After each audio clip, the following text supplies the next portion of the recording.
अस्सलाम वालेकुम स्टूडेंट्स, आज हम सॉल्व करेंगे part 2 of reasoning questions of zoology practical centre के गेस्ट पेपर्स हैं। सवाल है आपके पास, hydrostatic power plant, hydroelectric power plants होते हैं आपके, उनको माउंटेनस रीजन में ही क्यों बनाया जाता है, पहाड़ी इलाकों में।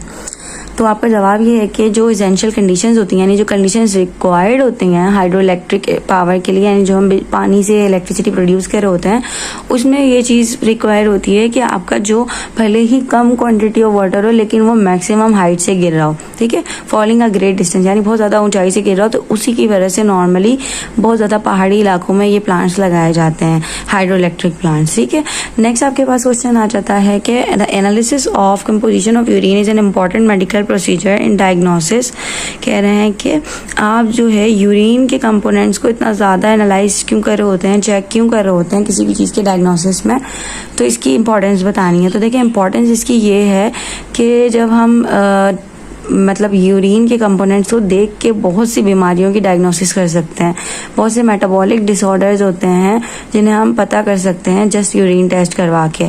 इन्फेक्शंस का पता कर सकते हैं, प्रेगनेंसी का पता कर सकते हैं यूरिन कंपोजिशन देखकर, और बहुत सी किडनी डिजीज़ का अंदाज़ा लगा सकते हैं। सारे वो चीज़ें जो किडनी को फिल्टर कर लेनी चाहिए, वापस रख लेनी चाहिए, अगर वो यूरिन में आ रही हैं मीन्स कि किडनी सही से काम नहीं कर रही है।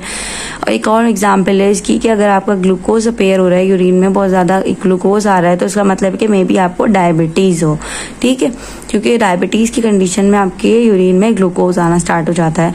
अब कह रहे हैं नेक्स्ट क्वेश्चन में, why is plasmid used as vector in recombinant DNA technology. क्यों प्लाज्मिड इस्तेमाल किया जाता है डीएनए टेक्नोलॉजी में? तो देखिए प्लाज्मिड्स जो होते हैं क्रोमोसोमल मॉलिक्यूल्स होते हैं डीएनए के, जो कि कुछ बैक्टीरिया के अंदर मौजूद होते हैं। अब उनको वेक्टर्स के तौर पे इसलिए इस्तेमाल किया जाता है कि वो खुद को रेप्लिकेट कर सकते हैं अपने होस्ट सेल के ऊपर डिपेंड हुए बगैर, अपने आप को खुद से रेप्लिकेट कर सकते हैं, खुद से अपनी तादाद बढ़ा सकते हैं, वरना नॉर्मली होस्ट सेल्स पे ही डिपेंड कर रहे होता है सारा, ठीक है। लेकिन यहाँ पे ये खुद कर रहे होते हैं, तो इनकी ये प्रॉपर्टी इन्हें हेल्प करती है एंटीबायोटिक्स को रेजिस्ट करने में, उनसे बचने में। और ये दूसरी बात ये भी है कि होस्ट सेल्स इन्हें आसानी से जो है एक्सेप्ट भी कर लेते हैं। नेक्स्ट आपके पास क्वेश्चन आ जाता है आपका, how does liver play an important role in homeostasis. आपका लिवर जो है होम्योस्टेसिस में इम्पॉर्टेंट रोल किस तरह से प्ले कर रहा होता है, यानी कि बॉडी के एनवायरनमेंट को मेंटेन करने में बहुत सी इम्पॉर्टेंट रोल प्ले करता है, बहुत से प्रोसेसेस को कंट्रोल करता है। लेकिन उसमें से कुछ जो होते हैं, कार्बोहाइड्रेट्स के मेटाबॉलिज्म करवाता है, लिपिड्स को मेटाबॉलिज्म यानी कि उसका कैटाबॉलिज्म और एनाबॉलिज्म, ब्रेक डाउन और फॉर्मेशन आ जाती है, ठीक है।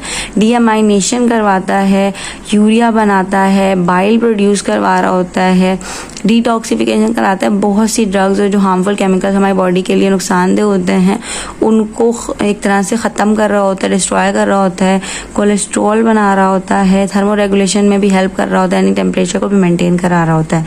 नेक्स्ट आपके पास है आइडेंटिकल ट्विंस एक जैसे होते हैं जबकि फ्रेटर्नल ट्विंस नहीं होते। इसकी क्या रीज़न है? तो ये क्वेश्चन मैं आपको ऑलरेडी सॉल्व करवा चुकी हूँ इन reasoning question of model paper. जो आपका मॉडल पेपर था 2021 का, उसके पार्ट 2 में आपका ये क्वेश्चन मौजूद है, आप वहां से देख लीजिएगा। नेक्स्ट क्वेश्चन आपके पास है, how does alpha and beta cells of pancreas regulate the blood sugar. ठीक है, अब आपकी जो ब्लड शुगर है, आपके पेनक्रियास के अंदर कुछ अल्फा सेल्स होते हैं, कुछ बीटा सेल्स होते हैं। तो ये अल्फा और बीटा सेल्स आपकी ब्लड शुगर को किस तरह से कंट्रोल कर रहे होते हैं। तो आपने याद रखना है कि अल्फा सेल्स जो होते हैं वो ग्लूकागॉन हार्मोन रिलीज करते हैं, जबकि बीटा सेल्स जो होते हैं वो इंसुलिन रिलीज करते हैं। होता क्या है कि ग्लूकागॉन किस कंडीशन में रिलीज होता है? जब आपका ब्लड ग्लूकोज लेवल कम हो जाए और आपको ग्लूकोज लेवल ब्लड में बढ़ाना हो तो ग्लूकागॉन रिलीज होता है, वो ब्लड ग्लूकोज लेवल बढ़ाता है। जबकि जब आपकी ब्लड में अगर ग्लूकोज लेवल बढ़ जाता है तो उसके रिस्पॉन्स में इंसुलिन रिलीज होता है, जो कि वापस से ब्लड ग्लूकोज लेवल को नीचे की तरफ यानी कम करता है। इसीलिए हम डायबिटिक पेशेंट्स को इंसुलिन दे रहे होते हैं ताकि उनका ब्लड ग्लूकोज लेवल कम रहे, नॉर्मल रेंज में रहे। अब अगला सवाल है आपके पास, why does artificial selection play an important role in evolution. Artificial selection जो है वो किस तरह से एवोल्यूशन में अपना एक अहम किरदार अदा करती है। तो आपने याद रखना है कि जो नेचुरल सिलेक्शन होती है, जो डार्विनिज्म वगैरह ने बताई थी, उसमें वैरायटीज़ जो और प्रोड्यूस होती हैं ऑर्गेनिजम्स की, उसमें सालों लग जाते हैं, मिलियंस ऑफ ईयर्स लग जाते हैं, hundreds of millions of years लग जाते हैं, बहुत ज़्यादा टाइम लगता है। जबकि जो आर्टिफिशियल सिलेक्शन होती है उसमें क्या होता है कि बहुत सी वैरायटीज़ प्रोड्यूस की जाती हैं आर्टिफिशियली, हम जीन्स सिलेक्ट करके उसकी ब्रीडिंग वगैरह करा सकते हैं, जिससे आपको फौरी तौर पर रिजल्ट्स मिल जाते हैं। तो बस आपका यही फ़ायदा है। एक आज के अलावा यहाँ पे रीजनिंग क्वेश्चंस खत्म हो जाते हैं प्रैक्टिकल जनरल के। अगर आपको यहाँ पे कोई भी कन्फ्यूजन हो तो आप पूछ सकते हैं। Thank you.